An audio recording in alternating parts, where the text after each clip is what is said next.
My self निर्माण चीते, तो आप में से कई सारे लोगों के कमेंट थे कि यार एक बार रीडिंग सेक्शन को बताइए कि कैसे अटेम्प्ट करना होता है, तरीका क्या होता है। चलेगा, तो रीडिंग सेक्शन की तरफ चलते हैं और प्रॉपर तरीके से आपको ट्रिप्स एंड ट्रिक्स बताता हूं कि कैसे आप रीडिंग सेक्शन को सॉल्व कर सकते हैं।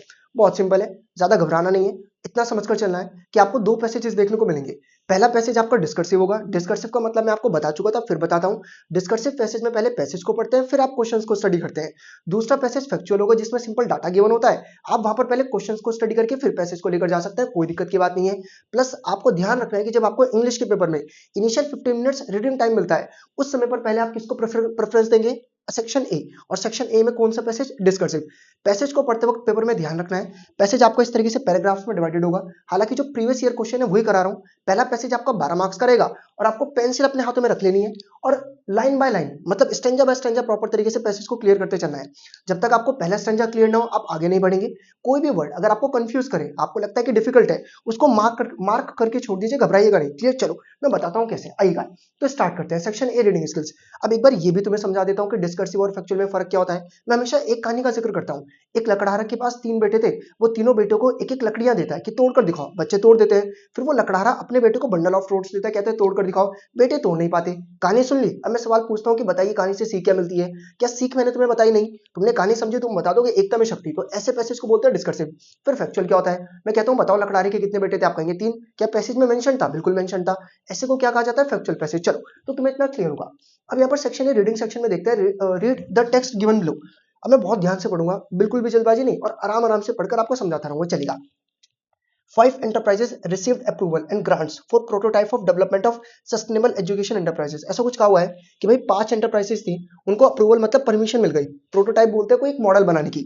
अच्छा, वो कुछ सस्टेनेबल एजुकेशनल टॉयज बना रहे हैं, मतलब खिलौनों से रिलेटेड कुछ कहा हुआ है पैराग्राफ 1 में कि खिलौने को कैसे बनाना है, सस्टेनेबली टॉयज को कैसे बनाएंगे, इसको लेकर 5 एंटरप्राइजेस को परमिशन मिल गई। तो टॉयज से रिलेट करती है स्टोरी। सस्टेनेबल मतलब उसी टॉयज को कहा जाता है जो कि इन्वायरमेंट को पॉल्यूट नहीं करते। फिर आगे देखिएगा क्या कहा हुआ है। जो गवर्नमेंट अथॉरिटीज थी और जो एजुकेशनल इंस्टीट्यूशंस थे और जो एडटेक स्टार्टअप्स थे, वो प्लान कर रहे हैं कि यार इसको एजुकेशन में इन्वॉल्व करते हैं। क्यों? यार आपको याद होगा, आज से पहले इस तरीके की मतलब अबेकस ऐसी कुछ इसको बोलते हैं जो आपको मैथ सिखाता है। खेल खेल में बच्चा मैथ सीख जाता है, तो वो चीज है। तो जो गवर्नमेंट अथॉरिटीज है, एजुकेशनल इंस्टीट्यूशंस या एडटेक, वो प्लान कर रहे हैं कि क्यों ना जो ये जो आर्ट, ये जो कला है मेड इन इंडिया की, एजुकेशनल टॉयज की, इससे भाई इससे केवल इंडियन वैल्यूज नहीं पता चलेंगी। यहाँ पर एक चीज कही जा रही है कि खिलौने भारत में ही बनेंगे, चाइना के नहीं होंगे। तो एक तो मेड इन इंडिया इस तरीके का कुछ कहा हुआ है। और जब आप इन खिलौनों को बच्चों को खेलने को दोगे, तो बच्चे की क्रिटिकल थिंकिंग डेवलप होगी। क्रिटिकल मतलब वो समझेगा, वो सोचेगा, वो चीजों को रटेगा नहीं। ठीक। और डिसीजन मेकिंग स्किल्स इंप्रूव होगी कि चीजों को डिसाइड कैसे करना है। अब भाई देखो, मैं स्टैंजा 1 पढ़ चुका हूँ, स्टैंजा 2 पढ़ चुका हूँ, क्लियर हो चुका है। आप कहोगे आपको तो एक एक बारी में समझ में आ जा रहा है, आप तो बहुत स्पीडली पढ़ते चल रहे हो। भाई मैं पहले पढ़ चुका हूँ ना, तो मुझे पता है क्या है। आप जब एग्जाम में पढ़ेंगे आपको 2 से 3 मिनट लगेंगे। अब अगर मैं तुम्हारे सामने ही पढ़ूंगा तो लगभग बहुत समय लग जाएगा। तो मैं नहीं चाहता कि मैं तुम्हें कंफ्यूज करूं, इसलिए पर्टिकुलरली मैं प्रॉपर तरीके से क्या कर रहा हूं, पढ़ चुका हूं पहले और तुम्हें फटाफट से रिलेट कराता चल रहा हूं। आगे चलते हैं। One such enterprise is working on different types of project. अच्छा, ऐसा कहा हुआ है कि एक कोई एंटरप्राइज है, वो इस तरीके के प्रोजेक्ट में काम कर रही है जो बच्चों को सिखाती है कि मैग्नेटिक फील्ड्स कैसे काम करता है। साइंस के टॉपिक्स है। ये प्रोजेक्ट बहुत सारे इश्यूज को सॉल्व कर सकता है टीयर 2 और टीयर 3 सिटीज में। अब देखो टीयर 2 टीयर 3 में क्या रखा है, जिनके पास प्रॉपर इंफ्रास्ट्रक्चर नहीं है, मतलब अंडर डेवलप्ड सिटीज होंगी। भाई इंफ्रास्ट्रक्चर ना होना मतलब, यार दिल्ली में तो आपको प्रॉपर इंफ्रास्ट्रक्चर मिल जाएगा, तो किसी ऐसी सिटी की बातचीत हो रही होगी जहां पर इंफ्रास्ट्रक्चर नहीं होगा। Another is working on excavation site to teach children about ancient Indian civilisations. अब मुझे इस वर्ड का मतलब पता है, लेकिन मैं तुम्हें बताऊंगा नहीं। क्यों? तुम कहोगे हमें तो नहीं पता, आप तो बता दे रहे हो इसलिए हमसे पैसेज बन जा रहा है, तो मैं भी नहीं बताता क्या है। बस इतना समझ लीजिएगा, कुछ ऐसा कहा जा रहा है कि बच्चे जब साइट पर काम करेंगे तो उन्हें पुरानी सभ्यता के बारे में पता चलेगा।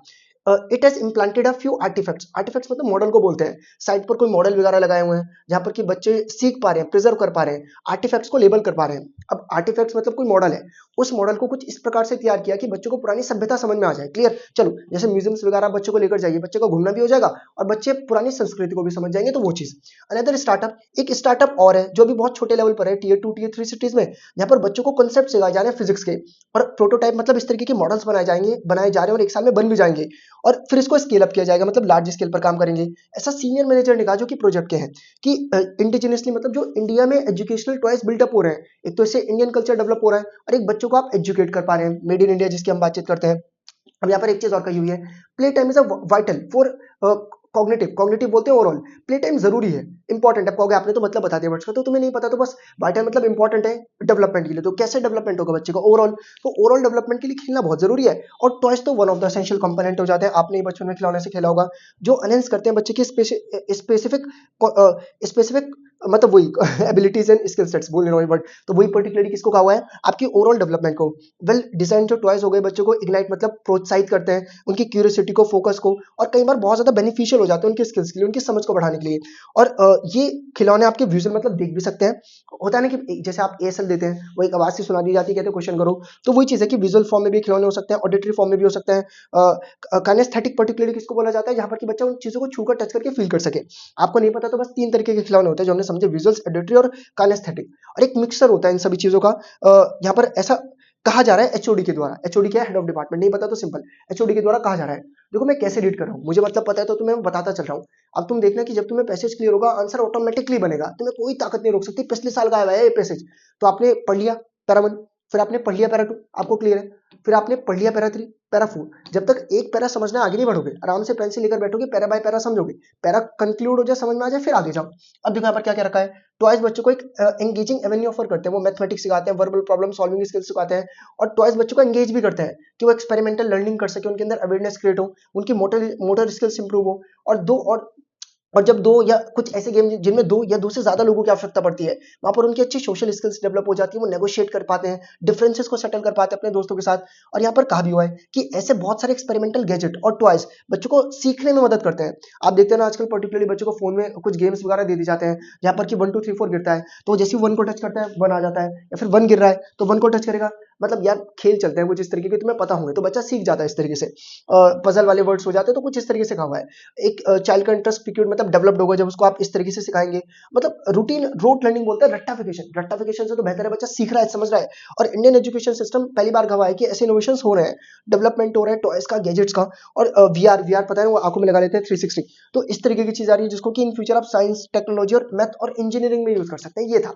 अब 12 मार्क्स का बेसिस रहेगा जिसमें एमसीक्यूज वगैरह सब होंगे। चलो by tier 2 and tier 3 cities, tier 2 और टीयर 3 से पर्टिकुलरली किन सिटीज की बातचीत हो रही है, metro cities with huge population, cities with less population. ऐसा था ना कि टीयर 2 टीयर 3 सिटीज में आपका इंफ्रास्ट्रक्चर कम था, देख लेना। ऐसा कहा हुआ है कि जो टीयर 2 और टीयर 3 सिटीज है वहां पर इंफ्रास्ट्रक्चर की कमी है। अब देखो मैं तुम्हें दिखाता चलूंगा कि पता कैसे चल रहा है। आपने पूरा आंसर पढ़ लिया, तो पूरा आंसर पढ़ने के बाद देखो यहाँ पर क्या रखा है कि जो टीयर 2 और टीयर 3 सिटीज है वहां पर प्रॉपर इंफ्रास्ट्रक्चर नहीं है। इंफ्रास्ट्रक्चर कहां पर नहीं होगा, जो सिटीज अभी डेवलप्ड हो रही होंगी, तो क्या करेक्ट आंसर रहेगा, अंडर डेवलप्ड सिटीज। आगे देखो क्या है, कंप्लीट द सेंटेंस। जो made in Indian educational toys है वो दो पर्पस को सेटिस्फाई कर रहे हैं। एक तो क्या, मेड इन इंडिया की चीजें इंडिया में बन रही है, और एक बच्चे की किस चीज में मदद कर रहे हैं, अडप्टेटिव लर्निंग, कि बच्चा जल्दी सीख पा रहा है, तो लिख दीजिएगा। अगली चीज क्या है, जो ऑथर का पॉइंट ऑफ व्यू था, इन्फर मतलब होता है रेफर, वो किस चीज को रेफर करता है। क्या ऑथर ये कह रहे हैं कि एजुकेशनल टॉयज में बहुत बूम हो रहा है बिजनेस में, या पोइट ये कह रहे हैं कि एजुकेशनल टॉयज का मतलब होता है बच्चों को एंटरटेन, मजा, या एजुकेशनल टॉयज टीचर को रिप्लेस कर देंगे, नहीं कुछ भी नहीं कह रहे हैं। वो तो ये कह रहे हैं कि एजुकेशनल टॉयज एजुकेशन को मोर प्रैग्मेटिक मतलब प्रैक्टिकल बनाएंगे, ज्यादा बेहतर बनाएंगे। अब आप हो गया, हमें तो इस वर्ड का मतलब नहीं पता था, अबे तो इतना तो समझ में आ रहा था कि तीन नहीं है, तो ऑटोमेटिकली कौन सा ऑप्शन करेक्ट होगा, डी। बात ही खत्म हो जाती है। फिर आगे देखते हैं पर्टिकुलरली क्या कहा हुआ है, complete the following sentence appropriately. Education toys बच्चे की educational toys enhance the personality of children by, तो ऑप्शन की बनी है यहाँ पर आपको क्या रखा है कि एजुकेशनल जो टॉयज हैं जो बच्चे की पर्सनालिटी उसको कैसे एनहेंस करते हैं। तो यहाँ पर बता दीजिएगा उसको क्रिटिकल थिंकिंग, रेशनल थिंकिंग, उसके डिसीजन मेकिंग स्किल्स, इन सब चीजों में इंप्रूव करते हैं, कोई भी लिख दीजिएगा। फिर यहाँ पर कहा हुआ है, हेडलाइंस देखकर बताओ कि कौन सा ऑप्शन, यहाँ पर क्या क्या रखा है, यहाँ पर 6 ऑप्शन गिवन है और आपको बताना है डज या डू नॉट, कौन सा ऑप्शन पैसे से रिलेट नहीं करता। क्या सस्टेनेबल डेवलपमेंट, जो सस्टेनेबल एजुकेशनल टॉयज है क्या वो डेवलपमेंट करेंगे बच्चों का, बिल्कुल। क्या sustainable educational toys free play को प्रमोट करते हैं, नहीं, फ्री प्ले की तो कोई भी बातचीत ही नहीं थी, एक तो बी गलत है, ठीक नहीं। एक मिनट रुक जाना, चलो देखते हैं अभी। फिर आगे आ जाते हैं, सस्टेनेबल डेवलपमेंट टॉयज फ्री नहीं, मुफ्त के भी नहीं है, फ्री भी नहीं है। Sustainable educational toys experimental learning है, हाँ ये बात भी सही है। ये सस्टेनेबल एजुकेशनल टॉयज हिंडर मतलब इंटरेक्शन करने से उन्हें रोकते हैं, नहीं ऐसा कुछ नहीं कर रखा था। तो अब यार बी सी ई देख लेते हैं, बी सी ई तो नहीं है, सी ई तो पक्का ही है, तो ऑटोमेटिकली कौन सा ऑप्शन करेक्ट हो जाएगा, सी। समझ गए, चलो आगे की तरफ आ जाते हैं। अब यहाँ पर आपको इसी तरीके से कहा हुआ है, what evidences do you gather from the passage. आप पैसेज से किन किन एविडेंसेस को गैदर करते हैं कि जो एजुकेशनल सिस्टम में रिवोल्यूशन आ रहा है टॉयज के चलते, वो कैसे आ रहा है। तो बता दो कि एजुकेशनल टॉयज से जो लर्निंग है वो काफी ईजी और एक प्रैक्टिकल अप्रोच हो चुकी है, जहां पर बच्चा रट्टाफिकेशन की तरफ नहीं जाता, चीजों को समझता है। फिर आगे आ जाते हैं कि अगर आपको आपको एजुकेशन को इंप्रूव करना है तो ग्रास रूट लेवल पर कैसे बेनिफिट होगा। तो जब बच्चे छोटे होते हैं तभी आप उनको एजुकेट कर सकते हैं, तभी आप उनकी क्रिटिकल थिंकिंग और इंटेलेक्चुअल और लॉजिकल थिंकिंग को डेवलप कर सकते हैं। तो जब आप बच्चों को बचपन से इन खिलौनों के थ्रू इस तरीके से वे ऑफ टीचिंग करेंगे तो ऑटोमेटिकली बच्चे का ओवरऑल क्या होगा, डेवलपमेंट। अभी आंसर तुम्हें वहां नहीं मिलेंगे, तुम पैसेज पढ़ के समझ चुके हो, लिखते जाओ, समझ गए जी कितना टाइम बचेगा फिर। और पैसेज तुम्हें सिंपल लगा होगा अगर जनरल तुम्हें समझ में आया है। होता क्या है कि जैसे मैं मैसेज पढ़ रहा हूँ तो एक अलग फील होगी, आप खुद से भी पैसेज सॉल्व कीजिएगा पीवाईक्यूज वगैरह के, और बेहतर हो जाएगा। अगर आपको चाहिए हो तो कमेंट कर देना पर्टिकुलरली, क्योंकि मैं जगह हूँ, और मतलब जगह इन द सेंस में कहना चाह रहा हूँ कि कल पेपर रहेगा, क्योंकि आज मैं वीडियो बना रहा हूँ, तो तुम किसी भी टाइम मैसेज करोगे तो पर्टिकुलरली मैं पिन कमेंट में पिन कर दूंगा, फिर तुम्हें लिंक प्रोवाइड कर दूंगा, वरना कर लो यार एप्लीकेशन डाउनलोड अगर तुमने नहीं की तो। And opposed to learning by heart experimental toys, यहाँ पर कहा भी हुआ है कि भाई याद करो कि बच्चों को वो रेक्टिफिकेशन की तरफ नहीं जाते थे, बच्चों के अंदर एक जिज्ञासा को पैदा करते थे कि वो समझे। तो क्या इसका आंसर आएगा, इग्नाइट। वो बच्चे के अंदर इंटरेस्ट को इग्नाइट कर रहे थे। अब आप कहोगे कहां पर है, मैं भी बताऊं। तो देखो, अब अगर तुम पैसेज को खुद से पढ़ोगे, बहुत ध्यान से पढ़ोगे तो तुम्हें मिल जाएगा। यहाँ पर ध्यान से देखना, क्योंकि मैं 2-3 बार पैसेज को पढ़ चुका हूँ, तो मुझे पता है देखो कि ये जो अगर आप इस तरीके से पढ़ाते हो, टॉयज क्या करते हैं, इग्नाइट करते हैं, मतलब प्रेरित करते हैं बच्चों को पढ़ने के लिए। समझ गए जी कैसे ऑप्शंस मिल रहे हैं। फिर आगे क्वेश्चन आ गया, प्लेइंग यूजली एक डिस्ट्रक्शन होता है, क्या एक्चुअली में ऐसा है, तो यहाँ पर ऐसा तो नहीं है। तो जस्टिफाई कर दीजिएगा कि एक्चुअल में जो प्लेइंग की हम बातचीत कर रहे हैं वो ऐसी मतलब फालतू की गेम नहीं कि बच्चों को पबजी बीजीएमआई खिला दिया। ये हम उस प्लेइंग की बातचीत कर रहे हैं जैसे अभी कैसे हो गया, यहाँ पर कि बच्चों को डेवलपमेंट भी होगा, लर्निंग भी होगी, और ऑटोमेटिकली एक टाइप ऑफ एंटरटेनमेंट भी होगा। चलो, तो मुझे लगता है कि तुम समझ गए। अब दूसरा पैसेज देखो यार, अब ये पैसेज है फैक्चुअल। कौन सा पैसेज है, फैक्चुअल। अब डिस्कर्सिव में पैसेज पढ़ा तो क्वेश्चन की, फैक्चुअल पैसेज में हमेशा पहले क्या करते हैं हम, दूसरा पैसेज हमेशा फैक्चुअल होगा, पहले चाहे तो क्वेश्चन को देख लीजिएगा। कई बार होता है कि क्वेश्चन समझ नहीं आता, select the option that comes under conventional media. अब अगर तुम्हें पता है ना कन्वेंशनल बोलते हैं पुरानी मीडिया कौन सी होती है, तो पुरानी में इंस्टाग्राम, फेसबुक, ईमेल तो आएगा नहीं, क्या आएगा, न्यूज़पेपर। समझ गए, पैसेज में भी जाने की आवश्यकता नहीं पड़ेगी, तुम्हें टॉपिक क्लियर है। एग्जाम में ऐसा रिस्क मत लेना भाई, पढ़ लेना पैसेज, ठीक। चलो फिर अभी मैं पैसेज पढ़ देता हूँ, फिर तुम्हें मजा नहीं आएगा, तुम्हें लगेगा यार क्या ही बताने लग रहे हो। चलो तो फटाफट से देखते चलना। यहाँ पर क्या कहा हुआ है, जो लोग 20 साल से कम के हैं और 50 साल से ज्यादा के हैं, वो फेक न्यूज पर यकीन करते हैं। मतलब ऐसा कुछ है कि इंटरनेट न्यूज के लिए यूज हो रहा है। जो रिलेटिवली नए इंटरनेट के लिए, उन्हें भी फेक इन्फॉर्मेशन का कॉन्सेप्ट नहीं पता, और उनका भी बेवकूफ बन जाता है। एक सर्वे किया गया था, counting miss information in India. तो ये सर्वे से पता चलता है कि इंटरनेट में जो लोग 20 साल से कम है, 50 साल से ज्यादा है, उनको फॉल्स इन्फॉर्मेशन का पता ही नहीं चलता कि इन्फॉर्मेशन गलत है। एटलीस्ट जो 40% ऑफ द रिस्पॉन्डेंट्स है, वो इस गलत इन्फॉर्मेशन पर यकीन भी कर लेते हैं। अगर वो सोशल मीडिया पर आए और देखते हैं कि कहाँ से आ रही, कोई एविडेंस वगैरह नहीं चाहिए। हालांकि जो 34% है वो भी क्या करते हैं, कई बार होता है ना कि आप देखते हैं जैसे हिंदुस्तान टाइम्स हो गया, टाइम्स ऑफ इंडिया हो गए, इनके अपने इंस्टाग्राम पेजेस वगैरह हैं। तो कुछ लोग जो ट्रस्टेड इंस्टाग्राम पेजेस हैं, फिर ट्रस्टेड कुछ वेबसाइट्स के सोर्स हैं, वहां से इन्फॉर्मेशन आती है, वो ले लेते हैं। 40% को तो मतलब ही नहीं है, इन्फॉर्मेशन नहीं सच मान लिया। 34% वो लोग हैं, अगर इन्फॉर्मेशन फॉल्स भी है लेकिन एक ट्रस्टेड सोर्स की तरफ से है तो उसको सच मान लेते हैं। क्लियर। तो ऐसा कुछ कह रखा है कि फॉल्स इन्फॉर्मेशन के बारे में आपको दिया हुआ है, देख लो डाटा दिखता है, इसलिए इसे फैक्चुअल बोलते हैं। जो डोमिनेंट फैक्टर होता है वो क्या होता है, लोगों को ड्राइव करता है कि वैसे इन्फॉर्मेशन को आगे फॉरवर्ड करें। अच्छा, लोग क्यों करते हैं यार, मान लो कि मुझे आया कि पर्टिकुलरली इस तरीके से कि अटैक हो सकता है कोई। अब पर्टिकुलरली मुझे तो नहीं पता अटैक हो सकता है कि नहीं, या फिर मान लीजिए कि कोई अफवाह उड़ गई कि पर्टिकुलरली कोई एक एरिया है, वहां पर चोर लुटेरे रोज रात को लूट कर जा रहे हैं, मुझे तो नहीं पता एक्चुअल में ऐसा है कि नहीं, मुझे लगा किसी के साथ गलत ना हो तो मैंने उस मैसेज को फॉरवर्ड कर दिया। तो लोग कई बार मिस इन्फॉर्मेशन को फॉरवर्ड कर देते हैं दूसरे की सेफ्टी के लिए। इनफैक्ट यहाँ पर कह भी रखा है 50% ऑफ द रिस्पॉन्डेंट जो है वो इसलिए करते हैं, लेकिन एटलीस्ट 20% जो होते हैं वो क्या करते हैं, पहले देखते हैं, पहले चेक करते हैं कि क्या जिस सोर्स ऑफ इन्फॉर्मेशन को हम आगे फॉरवर्ड करें क्या वो सही है कि नहीं। फिर यहाँ पर क्या कहा हुआ है, बट इवन लेकिन आज भी अगर आप बातचीत करें तो एटलीस्ट 53% लोग ऐसे हैं जो कि किस पर डिपेंडेंट है, न्यूज़पेपर पर। किस चीज के लिए, सोर्स ऑफ इन्फॉर्मेशन। और 29% ऐसे लोग हैं जो कि डिजिटल मीडिया पर ट्रस्ट करते हैं कि भाई वही सब कुछ सच बताएगी।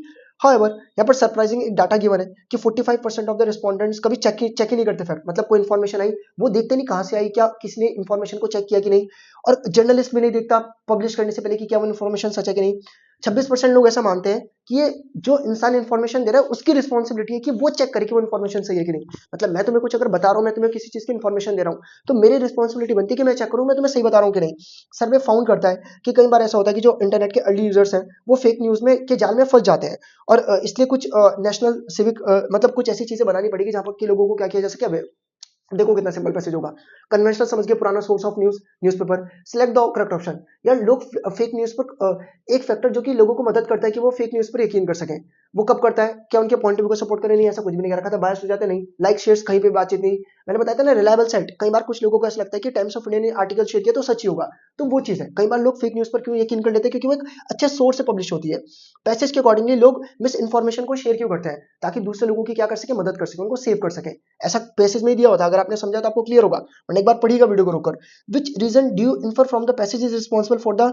और अच्छा, कई बार जर्नलिस्ट मिस इन्फॉर्मेशन के स्प्रेड कर देते हैं, क्योंकि जर्नलिस्ट जो है वो सोर्स ऑफ डाटा को कभी चेक ही नहीं करते। जल्दबाजी में इंफॉर्मेशन को करने के जल्दबाजी में न्यूज को पब्लिश करने के चलते बिना चेक किए कि वो सोर्स ऑफ इंफॉर्मेशन सही है कि नहीं, उसको पब्लिश कर देते हैं। फिर अगला क्वेश्चन क्या है, यहाँ पर आपसे पूछा हुआ है, complete the sentence appropriately. The threat faced by the new entrants in social media. भाई जो नए लोग सोशल मीडिया को एंटर करते हैं, वहां पर क्या खतरा है कि उन्हें पता नहीं चलता कि वो न्यूज असली है कि फेक। उनके ऊपर खतरा ये है कि कई बार वो फेक न्यूज को असली मानकर उस पर यकीन कर लेते हैं। फिर आप अपनी अंडरस्टैंडिंग से बताइए कि मिस इन्फॉर्मेशन और फेक न्यूज में क्या फर्क होता है? यार मिस इन्फॉर्मेशन मतलब हो जाता है कि आप किसी को गलत इन्फॉर्म कर रहे हैं। ठीक, मतलब मान लीजिएगा कि पर्टिकुलरली मुझे कुछ पता नहीं, और मुझे पता नहीं, मैं आपको उसके बारे में फिर भी बता दे रहा हूँ, उसको बोलते हैं जी मिस इन्फॉर्मेशन। अब इंग्लिश में कैसे लिखेंगे, मेन तो ये है। तो कह दीजिएगा कि मिस इन्फॉर्मेशन का पर्टिकुलरली मतलब क्या होगा, मिस गाइडेंस, कि आप एक्चुअली में नहीं जानते कि कोई चीज कैसे है। फेक न्यूज मतलब क्या होता है? फेक न्यूज मतलब हो जाता है कि पर्टिकुलरली कोई इंसिडेंट ऑकर ही नहीं हुआ, आप फिर भी उसको बना दे रहे हैं। ठीक, जो चीज लोगों को क्या करती है, मिसलीड करती है। ठीक, चलो, तो मैंने आपको बता दिया मिस इन्फॉर्मेशन मतलब गलत तरीके से गाइड किया जा रहा है, और फेक न्यूज मतलब जो चीज मिसलीड कर रही है आपको। As per your influence drawn from para 1, कौन से कैटेगरी ऑफ लोग हैं जो कि फेक न्यूज में फंस जाते हैं? जो 20 साल से कम और 50 साल से ऊपर है। देख लेना, पैराग्राफ 1 में भी था। अगली चीज है, what is the blame game that goes on the fixing. और क्या ब्लेम गेम चलता है? भाई जर्नलिस्ट बोलते हैं कि जो इंसान उस न्यूज को पढ़ रहा है उसकी रिस्पॉन्सिबिलिटी बनती है कि वो चेक करे कि सही है कि नहीं। वो पर्टिकुलरली इंसान क्या बोलता है जो न्यूज को पढ़ रहा है, कि जर्नलिस्ट की रिस्पॉन्सिबिलिटी बनती है कि वो चेक करे जो न्यूज वो हमें दे रहा है सही है कि नहीं। तो हर कोई एक दूसरे पे आरोप लगा रहा है। समझ गए जी क्वेश्चन किस प्रकार से थे? तो फटाफट से, अगर तुमने अभी तक कोई भी पैसेज नहीं किया तो मैंने तुम्हें एक ओवरव्यू दे दिया, तुम्हें ये भी समझ में आ गया होगा कि क्वेश्चन बनेंगे कैसे, और तुम ये भी समझ गए कि अटेम्प्ट कैसे करेंगे। टाइम है तो लगाओ 2-3 PYQs, अगर नहीं है तो तुम्हें ओवरऑल क्लियर हो चुका होगा कि रीडिंग सेक्शन में डिस्कर्सिव क्या है, फैक्चुअल क्या है, और इन पैसेजेस को अटेम्प्ट कैसे करना है। Well, thank you very much.